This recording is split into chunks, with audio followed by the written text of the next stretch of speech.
So మన phone present అయితే 8% ఉంది. 2 అవర్స్ 3 మినిట్స్ అయితే చూపిస్తుంది ఫుల్ ఛార్జ్ అవ్వడానికి. సో ఇప్పుడు దీన్నైతే ఫాస్ట్ ఛార్జింగ్ ఎట్లా చేసుకోవాలో చూద్దాం. సో మీ సామ్సంగ్ ఫోన్లో ఫస్ట్ సెట్టింగ్స్కి వెళ్ళండి.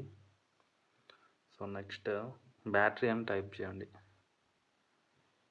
సో బ్యాటరీ సెట్టింగ్స్కి వెళ్ళండి. సో ఇక్కడ ఛార్జింగ్ సెట్టింగ్స్కి వెళ్ళండి. సో ఇక్కడ ఫాస్ట్ ఛార్జర్ ఉంటుంది, ఇది సెలెక్ట్ చేసుకోండి. సో ఇది ఇప్పుడు ఆన్ చేశారు కదా, సో చూడండి.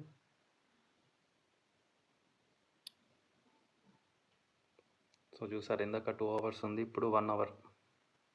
ఇప్పుడు 1 అవర్ 26 మినిట్కి వచ్చి నేను యూజ్ చేసే ఛార్జర్ అయితే 15 వాట్స్ ఛార్జర్. సో మనకి ఇది ఫోన్తో డిఫాల్ట్ వచ్చింది. సో మీరు సెట్టింగ్స్లోకి వెళ్ళి బ్యాటరీ సెట్టింగ్స్ దగ్గర అయితే ఈ ఆప్షన్ ఉంటుంది, చూసుకోండి.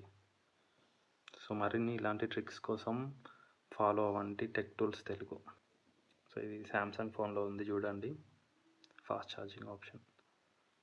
సో ఇదన్నమాట. సో ఇక్కడ ఈ ఆప్షన్ ఎందుకంటే మనకు స్లో ఛార్జింగ్ అవుతే సో ఫోన్ బ్యాటరీ అనేది అయితే ఎక్కువ రోజులు లైఫ్ అయితే వస్తుంది. సో ఫాస్ట్ ఛార్జింగ్ మనం పెట్టుకుంటే కొంచెం తక్కువ అవ్వచ్చు. సో ఎప్పుడైనా మనకు అర్జెంట్ ఉన్న ఫాస్ట్ ఛార్జింగ్ పెట్టుకొని యూజ్ చేసుకోవచ్చు. మరిన్ని ఇట్లాంటి వీడియోస్ కోసం టెక్ టూల్స్ తెలుగుని సబ్స్క్రైబ్ చేయండి. Thank you. సో నేనైతే ఈ ఫాస్ట్ ఛార్జింగ్ని అయితే సజెషన్ చేయను. సో మీరు యూజ్ చేసుకుంటే అయితే అట్లా యూజ్ చేసుకోండి. నేనైతే 3 ఇయర్స్ నుంచి అయితే ఫాస్ట్ ఛార్జింగే పెడుతున్నా.